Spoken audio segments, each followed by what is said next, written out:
اللہ کے نبی بیان فرماتے ہیں اخوف ما اخاف علیکم الشرک الاصغر، اے میرے صحابہ مجھے اس بات کا خوف نہیں کہ تم شرک کرو گے، تم نے اللہ پر ایمان لایا ہے، نبی کو دیکھ کے ایمان لایا ہے، تم زندگی میں کبھی شرک نہیں کرو گے، ہمیں اس بات کا خوف نہیں، لیکن اس بات کا خوف ضرور ہے کہ تم شرک اصغر ضرور کرو گے۔ شرک اصغر کیا ہے؟ ریاکاری، دکھاوا، یہ شرک اصغر ہے۔ آج سے 1400 سال پہلے اللہ کے نبی صلی اللہ علیہ وسلم نے بڑے بڑے صحابہ کے درمیان اس حدیث کو بیان کیا تھا۔ آج وہ حدیث صادق آ رہی ہے، حاجی ہو، نمازی ہو، روزے دار ہو، عالم ہو، جاہل ہو، پڑھا لکھا ہو، جب بھی کوئی کام کرتا ہے لوگوں کو دکھلانے کے لیے، لوگوں کی زبانوں سے اپنی تعریف سننے کے خواہش مند ہوتے ہیں۔ الا ماشاء اللہ دنیا میں ابھی بھی ایسے بندے ہیں اللہ کے راستے میں کام کر دیتے ہیں، کسی کو پتہ بھی نہیں چلتا۔ کہا کہ یا رسول اللہ جب سورج کو قریب کر دیا جائے گا گرمی تو بہت زیادہ ہوگی، گرمی کا حال کیا ہوگا؟ امام کائنات نے ارشاد فرمایا جس طرح کتے گرمی کے موسم میں اپنی زبان کو باہر نکال کے رکھتا ہے وہی حال انسان کا بھی ہوگا۔ گرمی سے پریشان ہو کر ہر انسان کی زبان اپنے منہوں سے نکل کر ان کی چھاتیوں پہ پڑی ہوگی، جس طرح سخت گرمی کے موسم میں کتے کی زبانیں باہر نکل کر پڑی ہوئی ہوتی ہے۔ کہا کہ یا رسول اللہ وہ دن تو بڑا لمبا ہوگا، بڑا ہوگا۔ اے اللہ کے نبی اتنا لمبا دن کیسے گزرے گا؟ فرمایا جس نے اس زندگی کے اندر آخرت کی زندگی کے لیے تیاری کی ہوگی رب تعالیٰ گرمی سے بچنے کے لیے بندوبست کر دے گا۔ صحابہ نے کہا کہ اللہ کے نبی گرمی سے بچنے کے لیے بندوبست کیا ہوگا؟ فرمایا رب تعالیٰ فرمائے گا شاب نشأ فی عبادت اللہ، رب تعالیٰ فرشتوں سے کہے گا اے میرے فرشتے جاؤ 7 قسم کے لوگوں کو ہکا ہکا کے لاؤ، بھگا بھگا کے لاؤ، گرمیوں سے بچا بچا کے لاؤ۔ آج ان کے لیے کوئی سایہ نہیں، میں خود ان کے لیے سایہ بن جاؤں گا۔ فرشتے کہیں گے اللہ کن کو میں ہکا کے لاؤں، کن کو میں گرمیوں سے بچا کے لاؤں؟ رب تعالیٰ فرمائے گا شاب نشأ فی عبادت اللہ، جن کو اللہ تعالیٰ نے جوانی عطا کی، اس نے جوانی کو کھیل میں نہیں گزارا، اس نے جوانی کو کولہو میں نہیں گزارا، اس نے جوانی کو تماشے میں نہیں گزارا، اس نے جوانی کو گاؤں کے چوراہوں میں کھڑے ہو کر غیروں کی بیٹیوں پر آواز کسنے میں نہیں گزارا، تو پھر کس میں گزارا؟ فرمایا شاب نشأ فی عبادت اللہ، جب گاؤں کے سارے نوجوان چوراہوں میں کھڑے ہو کر غیروں کی بیٹیوں پہ آوازیں کسا کرتا تھا، میرا بندہ میری مسجد میں آ کے سجدے کیا کرتا تھا۔ ان الحمد للہ نحمده ونستعینه ونستغفره ونعوذ بالله من شرور أنفسنا ومن سيئات أعمالنا، من يهده الله فلا مضل له ومن يضلله فلا هادي له، وأشهد أن لا إله إلا الله وحده لا شريك له، وأشهد أن محمدًا عبده ورسوله، أما بعد فإن خير الحديث كتاب الله، وخير الهدي هدي محمد صلى الله عليه وسلم، وشر الأمور محدثاتها وكل محدثة بدعة وكل بدعة ضلالة وكل ضلالة في النار۔ أعوذ بالله من الشيطان الرجيم، بسم الله الرحمن الرحيم، يا أيها الذين آمنوا اتقوا الله حق تقاته ولا تموتن إلا وأنتم مسلمون۔ يا أيها الناس اتقوا ربكم الذي خلقكم من نفس واحدة وخلق منها زوجها وبث منهما رجالا كثيرا ونساء واتقوا الله الذي تساءلون به والأرحام إن الله كان عليكم رقيبا يا أيها الذين آمنوا اتقوا الله وقولوا قولا سديدا يصلح لكم أعمالكم ويغفر لكم ذنوبكم ومن يطع الله ورسوله فقد فاز فوزا عظيما وقال الله تبارك وتعالى في القرآن المجيد والفرقان الحميد فمن كان يرجو لقاء ربه فليعمل عملا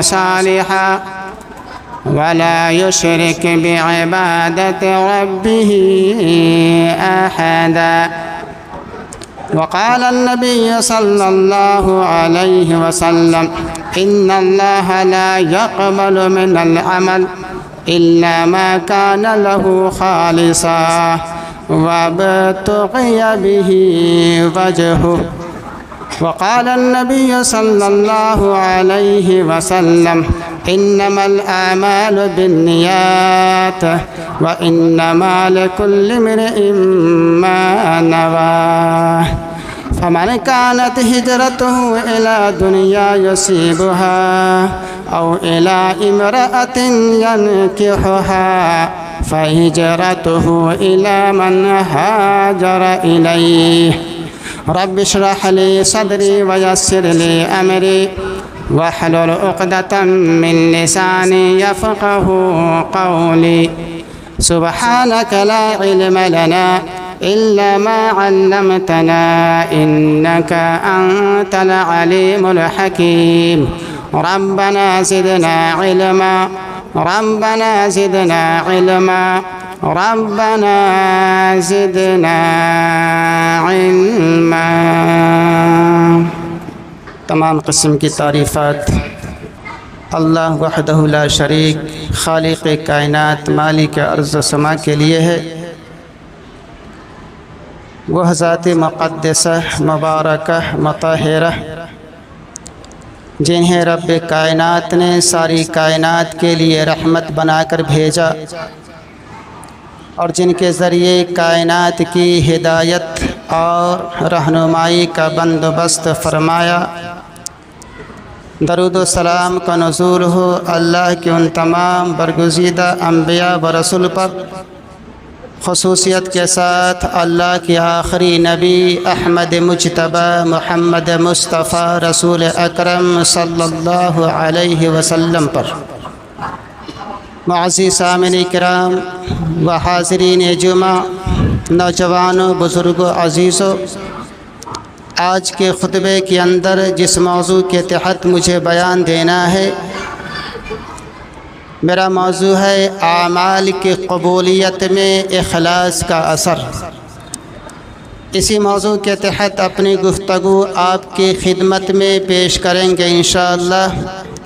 دعا کریں اللہ ہمیں حق بات کہنے کی، آپ کو سننے کی اور ہم سبوں کو تمام باتوں پر عمل کرنے کی توفیق عطا فرمائے، آمین یا رب العالمین۔ ہر وہ کام جو غیر ارادی طور پہ کیا جائے، جس کا کوئی مقصد نہ ہو، کوئی ارادہ نہ ہو، تو اس کو فعل کہتے ہیں۔ اللہ تعالیٰ نے قرآن مجید کے اندر حضرت ابراہیم علیہ السلام کا واقعہ بڑے ہی ٹوک انداز میں بیان کیا ہے۔ جب گاؤں کے سبھی لوگ میلہ دیکھنے چلے گئے، حضرت ابراہیم علیہ السلام بیمار کا بہانہ بنا کے رہ گئے۔ موقع کو غنیمت جانتے ہوئے حضرت ابراہیم علیہ السلام نے کلہاڑی اٹھائی اور ایک طرف سے بتوں کو توڑنا شروع کیا، اور اس میں جو سب سے بڑا بت تھا اس کے کندھے پہ کلہاڑی لٹکا دی۔ جب گاؤں کے لوگ میلہ دیکھ کر واپس آئے، بتوں کا حال دیکھا تو کہا اَأَنْتَ فَعَلْتَ هَذَا بِآلِهَتِنَا یا ابراہیم، اے ابراہیم کیا تو نے ہی میرے بتوں کے ساتھ یہ حال کیا ہے؟ حضرت ابراہیم علیہ السلام نے جو بتوں کو توڑا تھا اس کے پیچھے ریزن تھا، راز تھا، مقصد تھا، اور وہ مقصد یہ تھا تاکہ گاؤں والوں کو سمجھانے میں آسانی ہو کہ جن بتوں کے ساتھ تم جن بتوں کے سامنے جھکتے ہو، سجدہ کرتے ہو، اولاد مانگتے ہو، بیٹا مانگتے ہو، رزق مانگتے ہو، بیماری سے شفا مانگتے ہو، جب یہ بت خود اپنی حفاظت نہیں کر سکتا تو تمہاری حفاظت کیسے کرے گا؟ حضرت ابراہیم علیہ السلام نے جو بتوں کو توڑا تھا مقصد کے تحت توڑا تھا، لیکن گاؤں والوں نے مقصد کو نہیں سمجھا۔ وہ یہ سمجھا کہ حضرت ابراہیم علیہ السلام نے یوں ہی بتوں کو توڑ دیا ہے، اس لیے وہاں پہ اللہ تعالیٰ نے فعل کا لفظ استعمال کیا اور کہا اَأَنْتَ فَعَلْتَ هَذَا بِآلِهَتِنَا یا ابراہیم، اے ابراہیم کیا تو نے ہی میرے بتوں کے ساتھ یہ حال کیا ہے؟ پتہ چلا ہر وہ کام جو غیر ارادی طور پہ کیا جائے، جس کا کوئی مقصد نہ ہو تو اس کو فعل کہتے ہیں، اور ہر وہ کام جو ارادی طور پہ کیا جائے جس کا کوئی مقصد ہو، کوئی نہ کوئی نتیجہ حاصل کرنا مقصود ہو تو اس کو عمل کہتے ہیں۔ اللہ تعالیٰ قرآن مجید کے اندر بیان فرماتا ہے فَمَن يَعْمَلْ مِثْقَالَ ذَرَّةٍ خَيْرًا يَرَهُ، اگر کسی نے رائی کے دانے کے برابر بھی عمل کیا ہوگا کل قیامت کے دن اس کو بھی دیکھ لے گا۔ انسان نماز پڑھتا ہے، روزہ رکھتا ہے، زکوٰۃ دیتا ہے، حج کرتا ہے، مقصد ہوتا ہے رب راضی ہو جائے، جنت میں چلے جائیں، اسی مقصد کے تحت انسان عمل کرتا ہے، اس لیے اللہ تعالیٰ نے یہاں عمل کا لفظ استعمال کیا اور فرمایا فَمَن يَعْمَلْ مِثْقَالَ ذَرَّةٍ خَيْرًا يَرَهُ۔ پتہ چلا ہر وہ کام جو غیر ارادی طور پہ کیا جائے اس کو فعل کہتے ہیں، اور ہر وہ کام جو ارادے طور پر کیا جائے اس کو عمل کہتے ہیں، اور نیک عمل اس کو کہتے ہیں جس کو کرنے کے بعد انسان کے اندر اچھی اور خوبصورت صلاحیت پیدا ہو جائے۔ میرے بھائیو، روزہ ایک عمل ہے، اور روزے کی حالت میں بھوک و پیاس کی شدت کو برداشت کرنا یہ صلاحیت ہے، گویا دونوں مل کے عمل صالح ہوئے۔ نماز ایک عمل ہے، اور نماز کے اندر اللہ تعالیٰ کی اطاعت کرنا یہ صلاحیت ہے۔ رسول اللہ صلی اللہ علیہ وسلم نے ارشاد فرمایا بندہ نماز پڑھے خیال کرے کہ میں اللہ کو دیکھ رہا ہوں، اگر یہ خیال نہ ہو تو کم سے کم اتنا احساس ضرور کرے کہ رب تعالیٰ ہمیں ضرور دیکھ رہا ہے، یہ صلاحیت ہے۔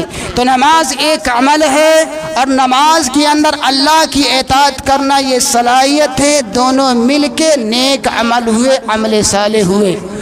علماء کرام عمل صالح کی تعریف کرتے ہوئے بیان فرماتے ہیں کہ عمل صالح کی دو شرطیں ہیں۔ سب سے پہلی شرط یہ ہے کہ اندر اخلاص ہو، نیت کے اندر اخلاص کا ہونا، اور دوسری شرط یہ ہے کہ نبی کی سنت کے مطابق ہونا۔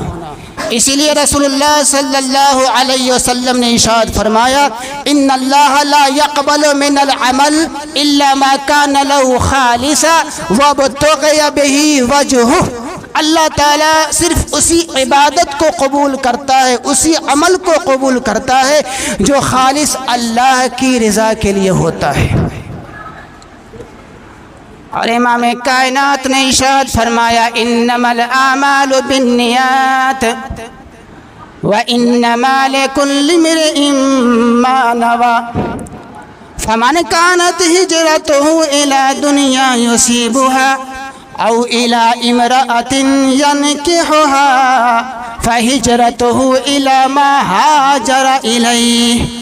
امام کائنات نے ارشاد فرمایا ہر اعمال کا دار و مدار نیت پر ہے اور ہر شخص کو وہی ملے گا جو اس نے نیت کیا ہوگا۔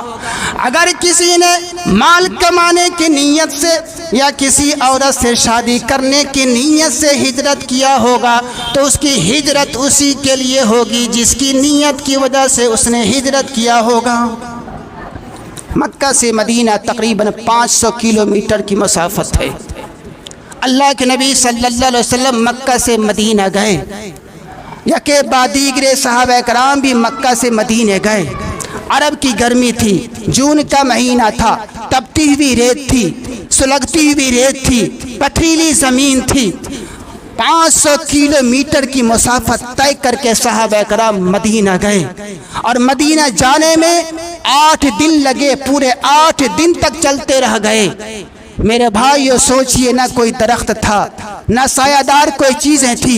صحابہ کرام اتنی تکلیفیں اور پریشانیاں جھیلنے کے بعد 8 روز میں مدینہ گئے، اسلام کے خاطر، صرف دین کو بچانے کے لیے۔ دنیا کی کوئی لالچ نہیں تھی، دنیا کی کوئی پرواہ نہیں تھی، رب کی رضا کے لیے، رب کی خوشنودی کے لیے، صرف دین کو بچانے کے لیے 8 دن تک صحابہ کرام دھوپ میں چلتے رہے اور تقریباً 500 کلومیٹر کی مسافت طے کر کے مدینہ گئے۔ آپ سوچ سکتے ہیں، اپنے اندر یہ احساس پیدا کر سکتے ہیں کہ صحابہ کرام کو کتنی پریشانیاں ہوئی ہوں گی، کتنی تکلیفیں ہوئی ہوں گی۔ میرے بھائیوں، اسی ہجرت کرنے والوں میں سے حضرت عبد الرحمن بن عوف رضی اللہ تعالی عنہ بھی تھے۔ وہ بیان فرماتے ہیں، سب کچھ بیچ باچ کے، پیسے کی پوٹلی بنا کے، اونٹ پہ سوار ہو کے، بیٹا آگے ہے، بیوی پیچھے ہے، امام کائنات کے دربار مدینہ جانے کے لیے تیار ہوا۔ سب سے پہلے سسرال والے آئے، بیٹی چھین کے لے گئے، بیوی چھین کے لے گئے۔ کہا عبد الرحمن جانا ہے تو جا، لیکن میری بیٹی کو دے کے جا۔ عبد الرحمن چاہو تو میری بیٹی کو چھوڑو، چاہو تو اسلام کو چھوڑو۔ بڑا بھائی آیا، اس نے بیٹا چھین کے لے گیا۔ کہا عبد الرحمن جانا ہے تو جا، لیکن میرے بھتیجے کو دے کے جا، چاہو تو اسلام کو چھوڑو، چاہو تو بھتیجا کو چھوڑو۔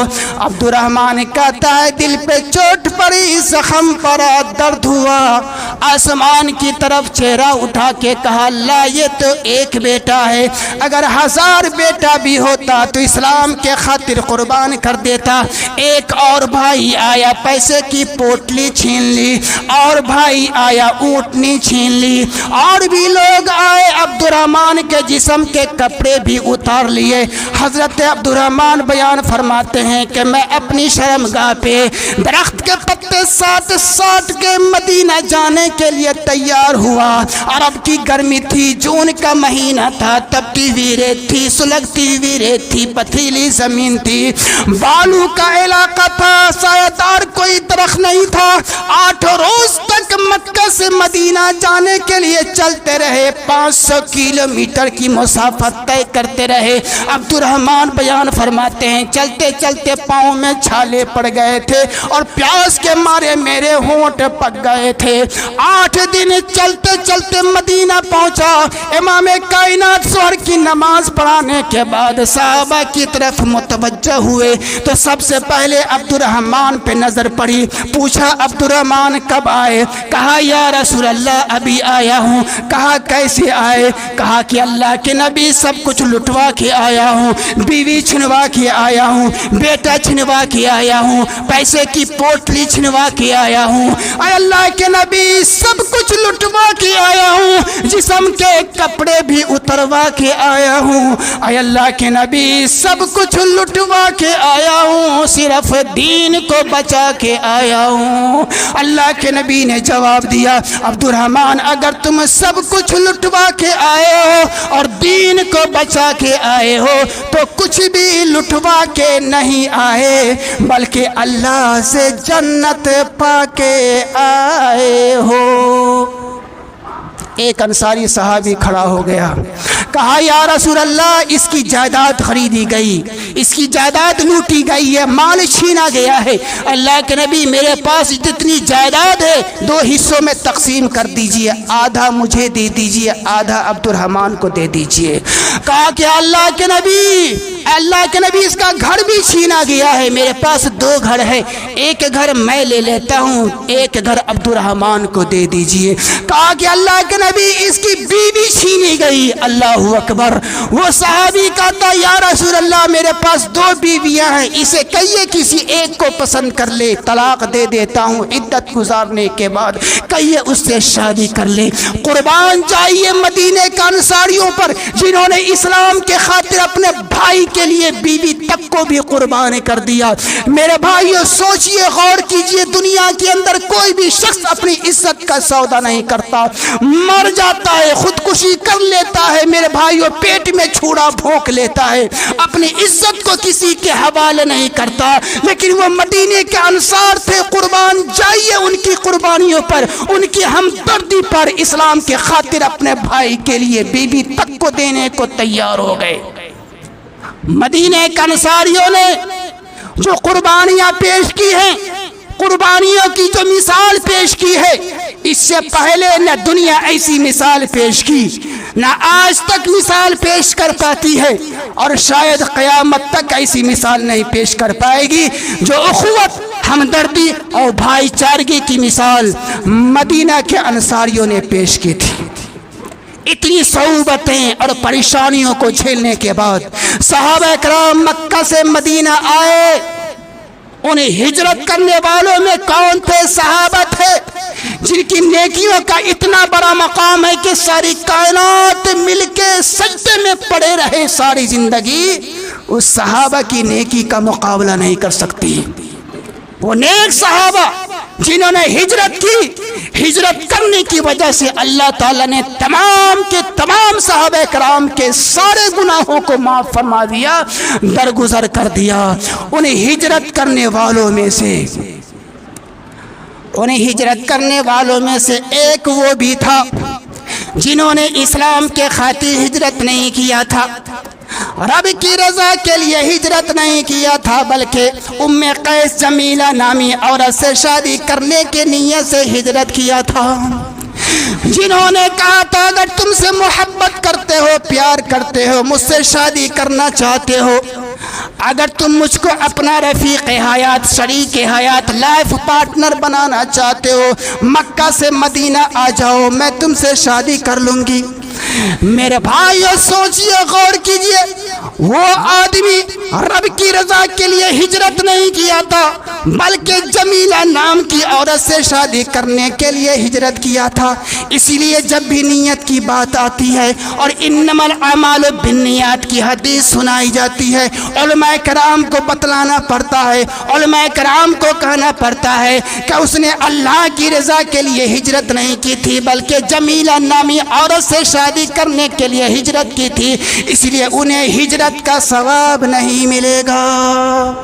سارے صحابہ کو ثواب ملا، سارے صحابہ کے گناہ معاف ہوئے، تکلیفیں جھیلی، پریشانیاں جھیلی، 500 کلومیٹر کی مسافت طے کر کے مدینہ سارے صحابہ آئے، یہ بھی آئے، لیکن ان کو ہجرت کا ثواب نہیں ملا، کیونکہ نیت اسلام کو بچانے کی نہیں تھی، نیت رب کی رضا نہیں تھی، جمیلہ سے شادی کرنے کی نیت تھی۔ اسی لیے اس زمانے کے اندر صحابہ کرام کو پتا تھا اس شخص کی بدنیتی کی وجہ سے صحابہ کرام انہیں مہاجر ام قیس کہہ کے بلایا کرتے تھے، یہ ثابت کرنے کے لیے کہ اس شخص کو ہجرت کا ثواب نہیں ملے گا، کیونکہ اس نے اپنے دین کو بچانے کے لیے ہجرت نہیں کیا تھا۔ اسی لیے اللہ کے نبی صلی اللہ علیہ وسلم نے فرمایا اخلص دینک یکفیک قلیلا من العمل، اے معاذ اپنی نیت کو خالص کر لو، رب کی بخشش کے لیے تھوڑا بھی عمل کافی ہو جائے گا۔ علماء کرام بیان فرماتے ہیں مخلص انسان کی سب سے پہلی نشانی یہ ہے آپ اس کی تعریف کریں یا مذمت بیان کریں، وہ دونوں رویوں کے سامنے برابر رہے گا۔ اگر آپ تعریف سن کے خوش ہو جاتے ہیں، مذمت سن کے منہ بنا لیتے ہیں، اس کا مطلب ہے کہ آپ کے اندر اخلاص نہیں ہے، آپ نے رب کی رضا کے لیے کام نہیں کیا ہے۔ آپ 1 2 نہیں 10 نہیں 100 نہیں 1000 کام کریں، دین کے لیے کریں، اسلام کے لیے کریں، قرآن و حدیث کی نشر و اشاعت کے لیے کریں، 1000 کام کریں، آپ کی جو اصل پونجی ہے وہ آپ کی نیت ہے۔ دنیا کے اندر کامیابی مل بھی سکتی ہے، نہیں بھی مل سکتی ہے، یہ کوئی ضروری نہیں ہے کہ دنیا میں کامیابی مل ہی جائے۔ سب سے بڑی کامیابی آخرت کی کامیابی ہے، جس کا دار و مدار نیت پر ہے۔ نیت ہی کا اعتبار کرتے ہوئے کل قیامت کے دن آپ کو اجر ملے گا۔ اسی لیے سلف صالحین کہا کرتے تھے المومن یستوی فی المدح والقدح، مومن ہر حال میں ایک ہی پوزیشن پہ رہتا ہے، کوئی اس کی تعریف کرے یا مذمت بیان کرے، تعریف سننے کے بعد خوشی سے پھول نہیں سماتا، اور برائی سننے کے بعد غصے کے مارے آپے سے باہر نہیں ہوتا، کیونکہ انہیں اس بات کی فکر نہیں ہوتی لوگ راضی ہو جائیں، انہیں اس بات کی فکر ہوتی ہے رب راضی ہو جائے، رب راضی ہو جائے، اس بات کی فکر ہوتی ہے۔ اس لیے آپ نے دیکھا بھی ہوگا، سنا بھی ہوگا، اپنے دل کے اندر محسوس بھی کیا ہوگا، کوئی آپ کے پاس آتا ہے، آپ سے کہتا ہے آپ تو بڑا اچھا کام کر رہے تھے، ہر کام میں آگے آگے دکھ رہے تھے، چاہے مسجد کا کام ہو، مدرسے کا کام ہو، سماج کا کام ہو، شادی بیاہ کا معاملہ ہو، ہر معاملے میں آپ تو آگے بڑھ کے رہا کرتے تھے، اب کیا ہوا؟ اب کیوں نہیں رہتے، کیوں کام نہیں کرتے؟ تو آپ جواب دیتے ہیں بات تو صحیح ہے، پہلے ہم ہر کام میں آگے آگے دکھ رہے تھے، ہر کام میں آگے آگے دکھ رہے تھے اور بڑی محنت سے کام کر رہے تھے، مسجد کا کام ہو، مدرسہ کا کام ہو، سماج کا کام ہو، کوئی بھی بھلائی کا کام ہو، ہر کام میں ہم آگے آگے دکھتے تھے، لیکن فلاں نے مجھے ایسا بولا، فلاں نے مجھے ویسا بولا، اتنی محنت کرنے کے باوجود لوگوں نے مجھ پہ الزام لگایا، بے ایمان کہا، چور بنایا، اتنی محنت کرنے کے باوجود لوگوں کے اندر سے رزلٹ اچھا نہیں آیا، ہم ڈاؤن ہو گئے، کام کرنا ہی چھوڑ دیے۔ اس کا کیا مطلب ہے؟ کہ آپ نے اللہ کی رضا کے لیے کام نہیں کیا ہے، لوگوں کو دکھلانے کے لیے کام کیا ہے۔ اگر آپ اللہ کی رضا کے لیے کام کیے ہوئے تھے، لوگوں کی پرواہ نہیں کرتے، گالی سنتے پھر بھی کام کرتے، لوگ چور بناتے پھر بھی کام کرتے، کام کرنے میں پیچھے نہیں رہتے، لوگوں کی برائی زبان سے برائی سن کے اگر آپ نے کام کو بند کر دیا ہے، اس کا مطلب ہے آپ نے لوگوں کو خوش کرنے کے لیے کام کیا ہے۔ اسی کو ریا کہتے ہیں، اسی کو دکھاوا کہتے ہیں، اور جو آدمی، جس آدمی کے عمل کے اندر ریا ہو جائے، اللہ اس عمل کو قبول نہیں کرتا ہے۔ اسی لیے سلف صالحین میں ایک ایسے بھی آدمی تھے جو کہا کرتے تھے جو اللہ کو رضا، اللہ کو خوش کرنے کے لیے کام کرتا ہے، رب تعالیٰ بھی راضی ہو جاتا ہے، لوگوں کو بھی راضی کر دیتا ہے، اور جو لوگوں کو خوش کرنے کے لیے کام کرتا ہے، اللہ بھی ناراض ہو جاتا ہے، باقی تمام لوگوں کو بھی ناراض کر دیتا ہے۔ سلف صالحین میں ایک ایسا آدمی تھا، بار بار کہا کرتا تھا یا اللہ میں تجھ سے راضی، یا اللہ میں تجھ سے راضی۔ سنتے سنتے ایک انسان تھک جاتا ہے، کہتا ہے تم بار بار یہ کیا رٹ لگائے رہتے ہو، یا اللہ میں تجھ سے راضی؟ اللہ تعالیٰ کو راضی کرنے کے لیے تیرے پاس کوئی الفاظ نہیں ہے؟ اس نے کہا کہ تم پاگل ہو، میں بار بار یہ رٹ اس لیے لگاتا ہوں، اگر اللہ تعالیٰ نے ایک بار کہہ دیا میرے بندے میں تجھ سے راضی تو میرا کام بن جائے گا۔ وفی القصہ سے بعض قصوں کے اندر عبرت ہوتی ہے۔ اللہ تعالیٰ نے اس دھرتی پر ایسے ایسے لوگوں کو جنم دیا ہے، جب ان کے حالات و واقعات پڑھے یا سنے جاتے ہیں تو جسم کے رونگٹے کھڑے ہو جاتے ہیں۔ اور اب دنیا کا بہت بڑا مالدار آدمی جنہوں نے نہ جانے کتنی ساری مسجدیں بنوا دی، ایک دو نہیں کتنی ساری مسجدیں بنوا دی، ایک دن بیٹھے بیٹھے فخر آ جاتا ہے، غرور آ جاتا ہے، گھمن آ جاتا ہے، مجھ سے اچھا کون ہے؟ اللہ تعالیٰ نے میرے ہاتھوں سے بہت بڑا کام لے لیا ہے۔ جیسے یہ فخر آیا، غرور آیا، ہر جمعرات کے دن پوری فیملی کے ساتھ مسجد میں آتا، مسجد کا ٹوائلٹ صاف کرتا، مسجد کا باتھ روم صاف کرتا، مسجد کا وضو خانہ صاف کرتا۔ لوگوں نے دیکھا، حیران ہو گیا، عرب دنیا کا اتنا بڑا آدمی جنہوں نے نہ جانے کتنی مسجدیں بنوائی ہے، اپنے ہاتھوں سے ٹوائلٹ صاف کرتے۔ فرمایا ہاں، بیٹھے بیٹھے گھمنڈ آ گیا تھا، غرور آ گیا تھا، رب تعالیٰ نے میرے ہاتھوں سے بہت بڑا کام لے لیا ہے۔ اس فخر کو توڑنے کے لیے ہر جمعرات کے دن پوری فیملی کے ساتھ مسجد میں آتا ہوں، مسجد کا ٹوائلٹ صاف کرتا ہوں، مسجد کا وضو خانہ صاف کرتا ہوں، مسجد کا باتھ روم صاف کرتا ہوں، تاکہ میرے اندر یہ احساس پیدا ہو اتنی ساری مسجدیں بنوانے کے باوجود آج میری حیثیت ایک خادمی کی طرح ہے۔ اسی لیے سلف صالحین کہا کرتے تھے، المخلص یکتم حسنات کما یکتم سیئات۔ مخلص انسان جس طرح اپنی برائیوں کو چھپاتا ہے، اپنی نیکیوں کو بھی چھپاتا ہے۔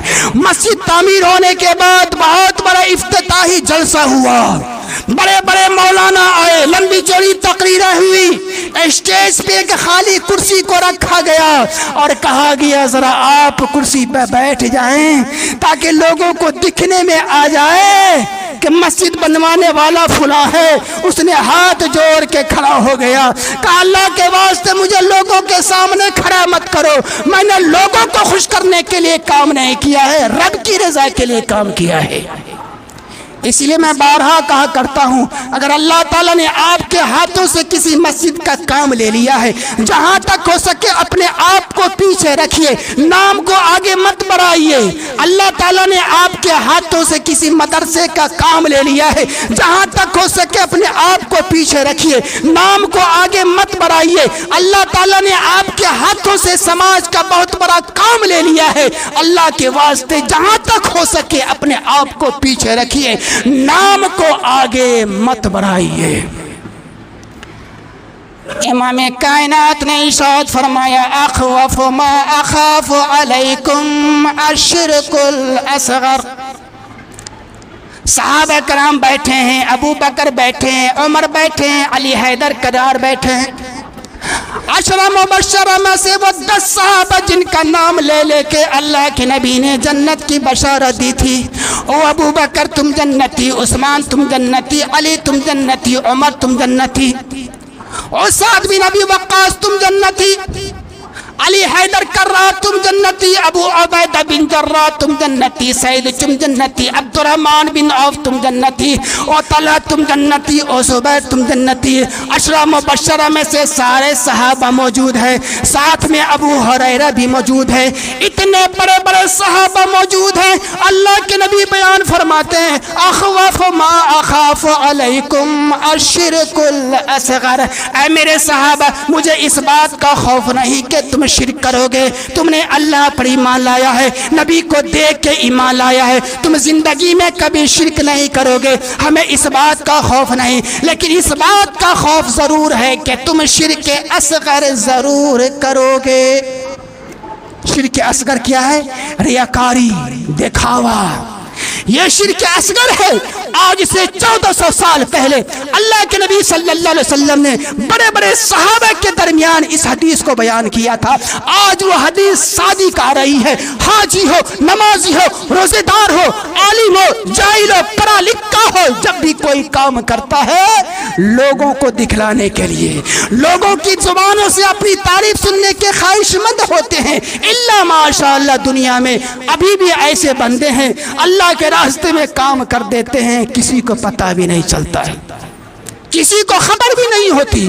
رسول اللہ صلی اللہ علیہ وسلم نے ارشاد فرمایا، متق اللہ عبد فأبى الشہر۔ جو شہرت کا حریص ہوتا ہے، ساری زندگی کوشش کرتا ہے، وہ سچا انسان نہیں بن سکتا۔ متق اللہ عبد فأبى الشہر، ساری زندگی جتن کرتا ہے، جس کے دل میں ریاکاری ہوتی ہے وہ کبھی متقی نہیں بن سکتا۔ حسن بصری رحمہ کہا کرتے تھے ایک آدمی تھا جس نے سوچ لیا آج مجھے ایسا کام کرنا ہے جو لوگوں میں شہرت مل جائے، عزت مل جائے۔ کام کیا کرتا ہے؟ جب بھی اذان ہوتی مسجد میں سب سے پہلے آ جاتا، اور جب مسجد سے جانے کی بات ہوتی سب سے آخری میں جاتا۔ مسلسل 7 مہینے تک یہ عمل کرتا رہا، لیکن شہرت نہیں ملی، لوگوں میں عزت نہیں ملی۔ بندہ حیران و پریشان ہو گیا، اپنے نیت کو بدلتا ہے، ارادے کو بدلتا ہے، نیت کے اندر اخلاص پیدا کرتا ہے، رب سے کہتا کہ اللہ آج کے بعد میں جو کچھ بھی کروں گا صرف تیری رضا کے لیے کروں گا۔ جب نیت کے اندر اخلاص کو پیدا کرتا ہے، اخلاص کا اثر یہ ہوتا ہے جب لوگوں کے پاس سے گزرتا ہے سارے لوگ دعا دیتے ہیں اللہ اس بندے پہ رحم کرے، اللہ اس بندے پہ رحم کرے۔ حضرت عبداللہ بن عباس رضی اللہ تعالیٰ عنہما کہا کرتے تھے اللہ تعالیٰ جب کسی بندے کا عمل قبول کرتا ہے تو عمل کی قبولیت کے آثار انسان کے جسم سے جھلک جاتا ہے، لوگوں کو دکھنے میں آ جاتا ہے کہ فلاں صاحب نے جو کام کیا ہے وہ رب کی رضا کے لیے کیا ہے یا لوگوں کو دکھلانے کے لیے کیا ہے، انسان کے جسم سے جھلک جاتا ہے۔ اس لیے میرے بھائیو جب بھی کوئی کام کریں نیک عمل کریں، رب کی رضا کے لیے کریں، تبھی جا کے اللہ تعالیٰ قبول کرے گا۔ اور کل قیامت کے دن میرے بھائیو آپ کو معلوم ہوگا وہ 7 قسم کے لوگ جو عرش کے سائے تلے ہوں گے، جس دن سورج کو قریب کر دیا جائے گا کوئی سایہ نہیں ہوگا۔ میرے بھائیو ان 7 قسم کے لوگ وہ ہوں گے جو صرف رب کی رضا کے لیے اللہ سے لگ کر عمل کیا ہوگا، اللہ تعالیٰ اس دن اپنے سائے تلے جگہ دے گا۔ امام کائنات نے ارشاد فرمایا قیامت کا دن ہوگا، سورج کو قریب کر دیا جائے گا، اس دن سورج کی گرمی سے بچنے کے لیے کوئی سایہ دار درخت نہیں ہوگا، گھر کی چھت نہیں ہوگی، کچی کوٹھی نہیں ہوگی، رب کی مسجد بھی نہیں ہوگی۔ عائشہ بیان فرماتی ہیں یا رسول اللہ جب سورج کو قریب کر دیا جائے گا جسم زمین کا حال کیا ہوگا؟ فرمایا زمین تانبے کی طرح تپ رہی ہوگی۔ کہا کہ اللہ کے نبی لوگوں کے جسموں کا حال کیا ہوگا؟ کہا کہ عائشہ لوگوں کو جسموں سے پسینہ اس طرح پھوٹ رہا ہوگا جس طرح پتھروں کے اندر سے پانی پھوٹتا ہوا نظر آتا ہے۔ کہا کہ یا رسول اللہ پسینے کا حال کیا ہوگا؟ فرمایا لوگوں کے جسموں سے نکلنے والا پسینہ اس طرح کھول رہا ہوگا جس طرح کڑاہ کے اندر تیل کھولتا ہوا نظر آتا ہے، ابلتا ہوا نظر آتا ہے۔ کہا کہ یا رسول اللہ جب سورج کو قریب کر دیا جائے گا گرمی تو بہت زیادہ ہوگی، گرمی کا حال کیا ہوگا؟ امام کائنات نے ارشاد فرمایا جس طرح کتے گرمی کے موسم میں اپنی زبان کو باہر نکال کے رکھتا ہے وہی حال انسان کا بھی ہوگا۔ گرمی سے پریشان ہو کر ہر انسان کی زبان اپنے منہوں سے نکل کر ان کی چھاتیوں پہ پڑی ہوگی، جس طرح سخت گرمی کے موسم میں کتے کی زبانیں باہر نکل کر پڑی ہوئی ہوتی ہے۔ کہا کہ یا رسول اللہ وہ دن تو بڑا لمبا ہوگا، بڑا ہوگا۔ اے اللہ کے نبی اتنا لمبا دن کیسے گزرے گا؟ فرمایا جس نے اس زندگی کے اندر آخرت کی زندگی کے لیے تیاری کی ہوگی رب تعالیٰ گرمی سے بچنے کے لیے بندوبست کر دے گا۔ صحابہ نے کہا کہ اللہ کے نبی گرمی سے بچنے کے لیے بندوبست کیا ہوگا؟ فرمایا رب تعالیٰ فرمائے گا شاب نشأ فی عبادت اللہ۔ رب تعالیٰ فرشتوں سے کہے گا اے میرے فرشتے جاؤ 7 قسم کے لوگوں کو ہکا کے لاؤ، بھگا کے لاؤ، گرمیوں سے بچا کے لاؤ۔